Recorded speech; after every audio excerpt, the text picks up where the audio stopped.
जय हिंद साथियों, नमस्कार, आदाब। मेरा नाम शाहरुख खान। स्वागत है आपका हमारा यूट्यूब चैनल नर्सिंग वाला ऑफिशियल में। तो आज हम आपके सामने कोई सिलेबस से रिलेटेड कोई भी टॉपिक नहीं लेके आए हैं, लेकिन हमारा जो सबसे बेस्ट जिसके बारे में हम पढ़ रहे हैं, कम्युनिटी हेल्थ ऑफिसर CHO, उसके बारे में आज आपको मैं अपनी भी जर्नी बताऊँगा और इसके बारे में थोड़ी सी डिटेल्स भी डिस्कस करेंगे। तो मैं सबसे पहले आपको बताना चाहता हूँ, मैं जो बनना चाहता था वो मैं सोचता था कि मैं एक डॉक्टर बनूंगा, लेकिन किसी कारणवश मैं एडमिशन भी नहीं ले पाया उसके लिए। तो फिर मैंने सोचा कि मैं GNM ही कर लेता हूँ, यानी जनरल नर्सिंग मिडवाइफरी। GNM से पहले मैंने ग्रेजुएशन किया। ग्रेजुएशन में कुछ ऐसा समझ नहीं आया कि मैं क्या करूँ क्या नहीं करूँ। उसके बाद मुझे लगा कि मुझे अब नर्सिंग की तरफ ही रुख करना चाहिए। तो मैंने GNM में एडमिशन लिया 2015 में और 2019 में मैंने वो फाइनल किया, क्योंकि मैं थोड़ा अलग ही था क्लास में, तो मुझे 6 महीने एग्ज़ाम देने दिया था। बहुत लंबी डिटेल है मेरी। मैंने Rama nursing college Tilakwa district Ghaziabad से नर्सिंग की थी। वहाँ मैंने फर्स्ट ईयर सेकेंड ईयर बहुत अच्छे से की, लेकिन थर्ड ईयर जैसे ही मेरी आई तो दिमाग अपने आप ही डिप्रेस होने लगा था। तो मेरी टीचर्स से भी नहीं बन पाती थी, बहुत ज़्यादा दिक्कतें होती थी, कभी फाइल्स को लेकर, कभी असाइनमेंट को लेकर। तो मुझे इसी कारण 6 महीने के लिए एग्ज़ाम नहीं देने दिया था, जिससे मैं 2019 में एग्ज़ाम दिया और तभी पासिंग आउट हुआ। उसके बाद मैंने इंटरव्यू दिया max hospital Ghaziabad Vaishali sector 1 में। वहाँ फर्स्ट टाइम में जब गया तो वहाँ पर मेरा सिलेक्शन नहीं हो पाया। मैं बहुत डिप्रेशन में था। उसके बाद मैंने दोबारा से तैयारियाँ की, दोस्तों से बातें की, मैंने डिस्कस किया, तो फिर मैं दोबारा से इंटरव्यू देने के लिए गया। तो मैं 3 दिन बाद ही वहाँ पर सिलेक्ट हो गया था। सिलेक्शन होने के बाद में, उससे पहले बहुत लंबी कहानी है मेरी कि मैं मेडिकल लाइन में बचपन से ही था, लेकिन ये नहीं था कि मैं हाई लेवल के किसी हॉस्पिटल में नौकरी आसानी से कर सकता हूँ। लेकिन छोटे हॉस्पिटलों में जो काम किया था वो मैं सब कर लेता था। लेकिन अभी मैं यानी कि जो हायर हॉस्पिटल्स हैं, यानी हाई फैसिलिटी वाले हॉस्पिटल्स हैं, उनमें मैंने कभी गया नहीं था, ना ही मुझे इसके बारे में कुछ पता था। तो मैं सबसे पहले मुझे वहाँ पर पोस्टिंग मिली जनरल वार्ड में। वहाँ मैं आसानी से अपने वर्क को कर रहा था। उसके बाद मैंने वहाँ किया 8 महीने के बाद में उसी टाइम में मैंने ये CHO का एग्ज़ाम के लिए अप्लाई किया था। तो वहाँ हम थोड़ा थोड़ा अपने दोस्तों के साथ में पढ़ लिया करते थे। तो और वहाँ की जो क्लासेस थी, वहाँ क्लासेस होती थी हर वीक में या महीने में एक बार अच्छी क्लासें होती थी, तो उससे हमारा रिवीजन बना रहता था। वहीं से मैंने अपने CHO की तैयारी की और हमारा 2020 में रिज़ल्ट आया। तो मैं, मेरा दोस्त और हम कई सारे अपने रूम पर थे। वहाँ हमने रिज़ल्ट को देखा तो हमारा नंबर आ चुका था CHO के लिए। हमें बहुत खुशी हुई। हमें तब तक ये नहीं पता था कि ये संविदा की भी पोस्ट होती है। संविदा की पोस्ट है, कॉन्ट्रैक्चुअल पोस्ट है, लेकिन हमें यही पता था कि ये गवर्नमेंट जॉब है। उसके बाद की कहानी हमने जब दोस्तों से सुना कि चलो प्राइवेट से तो बहुत बेहतर है, इसमें नाइट ड्यूटी भी नहीं है और अपना एक सेंटर मिलता है, अस्पताल मिलता है, वहाँ हम OPD करेंगे। हमें बहुत खुशी थी कि अब हम CHO बन जाएंगे, कम्युनिटी हेल्थ ऑफिसर्स। ये नाम का जो टैग है ये बहुत बड़ा टैग है, कम्युनिटी हेल्थ ऑफिसर। ये जो ऑफिसर्स हैं, इसने हमारे सारे अरमान यहीं पूरे कर दिए थे। हमने सोचा कि चलो अब कोई ऑफिसर बनने की ज़रूरत नहीं है, हम यहाँ ऑफिसर बन चुके हैं। लेकिन ये नहीं पता था कि ये ऑफिसर सिर्फ नाम के हैं। तो जो इच्छुक हैं इसके और जो इसके लिए बहुत ज़्यादा एक्साइटेड हैं, वो थोड़ा सा इसको डिटेल में देखें कि ये CHO इतनी भी अच्छी जॉब नहीं है जितना आप समझ रहे हैं। अगर आपको अच्छी सैलरी कहीं हॉस्पिटल में मिल रही है तो इसे ज्वाइन करने की बिल्कुल भी ज़रूरत नहीं है। आपको अगर 30 से 35 के लगभग भी आपको अच्छी सैलरी कहीं मिल रही है प्राइवेट में और आप अपनी ज़िंदगी ठीक से बसर कर रहे हैं, तो इसकी ज़रूरत नहीं है आपको। आप UPPSC और एम्स के लिए अच्छे से तैयारी करें। UPPSC यहाँ आपको कोई दिक्कत नहीं होगी। और ये यहाँ सैलरी भी अच्छी है और आपको डराने धमकाने के लिए भी यहाँ कोई नहीं मिलेगा। तो CHO की आगे मैं आपको बताता हूँ CHO की डिटेल्स।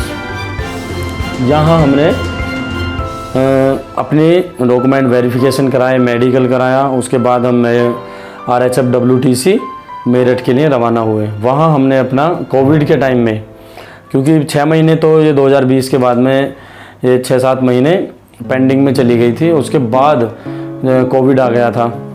तो कोविड आने के बाद में 6 महीने तक रुक गई ये वैकेंसी। तो हमें ये था कि चलो देखते हैं कब होगी। उसके बाद हमें इसको बुलाया गया 6 महीने बाद, यानी कोविड के टाइम में ही। थोड़ा कोविड का प्रकोप कम हो गया था फर्स्ट वेव का, तो उसी के टाइम में हमारी ये ट्रेनिंग स्टार्ट हो गई RHF WTC मेरठ में, मेडिकल मेरठ। तो वहाँ टीचर्स, बहुत अच्छे टीचर्स मिले हमें।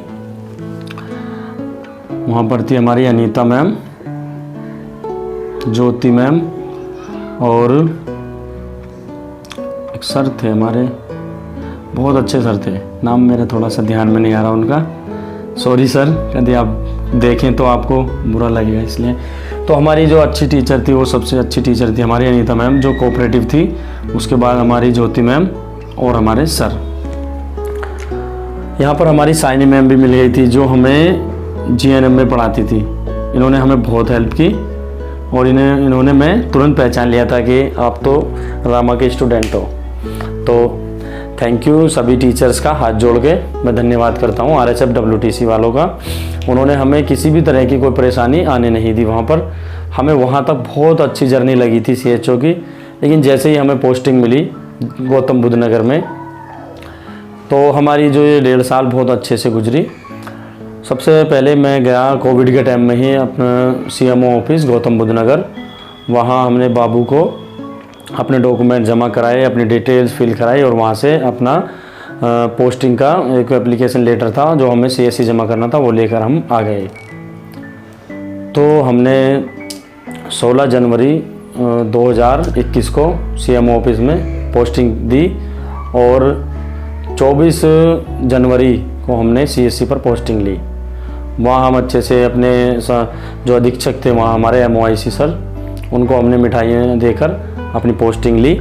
वो हमने अपनी खुशी से दी थी कि अच्छा, अपना हम खुश थे बहुत कि हम क्या हेल्थ ऑफिसर बन गए हैं। वहाँ हमें सेंटर मिल गया मेरा HWC, वहीं पास में ही गाँव है, यहाँ से मुझे 19 किलोमीटर पड़ता अपने गाँव से। तो मुझे बहुत खुशी थी कि चलो अच्छे अपने आसपास ही मुझे मिल गया सेंटर, क्योंकि और 2 दोस्त थे हमारे RHF WTC में, उनको यहाँ से 700-800 किलोमीटर बहुत दूर उनको जाना पड़ा है। और वो वहाँ कर रहे हैं आज भी, क्योंकि नौकरियाँ हैं नहीं, तो किसी तरीके से तो अपना जीवन बसर करना है। तो जो भी नौकरी अभी मिली हुई है उसी को वो एक्सेप्ट करे हुए और अपने घर से दूर, अपने बच्चों से दूर वहाँ पर अपनी नौकरी को कर रहे हैं। लेकिन अब बात करता हूँ मैं इसमें आपको आपकी वैल्यू की। गवर्नमेंट ने तो हमें जो NHM है, नेशनल हेल्थ मिशन, ये जो है इसी के हम अंदर काम करते हैं संविदा पर। यहाँ पर हमें जब पोस्टिंग मिलती है तो 3 साल तक, यानी 3 साल तक हम यहाँ अपने आप छोड़कर नहीं जा सकते। अगर हम जाएंगे तो 2 से 3 लाख हमें गवर्नमेंट को देना पड़ेगा। तो ये हमारा सिक्योरिटी बॉन्ड फिल करा लिया जाता है पहले ही। अब बात करते हैं, अगर कोई छोड़ के जाएगा तो वो इतना देना पड़ेगा, या किसी का अच्छी जगह सिलेक्शन हो जाता है तो उसको ज़रूरत भी नहीं है, वो तो आराम से जाएगा और वो बाद में 1-2 साल बाद ये देना पड़ता तो वो दे देगा, कोई ऐसा इशू नहीं है। लेकिन बात करते हैं हम जिनका UPPSC में भी नहीं हो पा रहा, एम्स में भी नहीं हो पा रहा है, और उनको मजबूरी बन गई है CHO में ही। तो कम्युनिटी हेल्थ ऑफिसर्स नाम बहुत बड़ा है। जैसे ही हम वहाँ एंट्री की तो सब हंसते थे कि आइए ऑफिसर साहब, वो मजाक लेते थे इस चीज़ के लिए। हमें कोई नहीं, चलो देखते हैं क्या होता है। फार्मासिस्ट होते थे वो भी कि भाई तुमको ये पोस्ट मिल गई है तो तुम नवाब बन गए हो, और ये पोस्ट तो हमें मिलनी चाहिए थी। बल्कि ये पोस्ट हमें अच्छी है, लेकिन इसको अभी वैल्यू, यानी जो परमानेंट वाले हैं यानी डॉक्टर्स हैं, फार्मासिस्ट हैं, जो भी हैं हमारे इधर स्टाफ, वो अभी वैल्यू नहीं देना चाहते कि जिससे हम उनके ऊपर थोड़ा प्रेशर रखें या उनको ऐसा लगे कि इनकी पोस्ट थोड़ी बड़ी हो गई है, तो इसलिए वो चाहते हैं कि इनको दबा के रखें, इनको नर्सिंग स्टाफ ही रखें। तो इसमें आगे जर्नी हमें 1.5 साल तक बहुत अच्छे से मैंने वहाँ पर काम किया।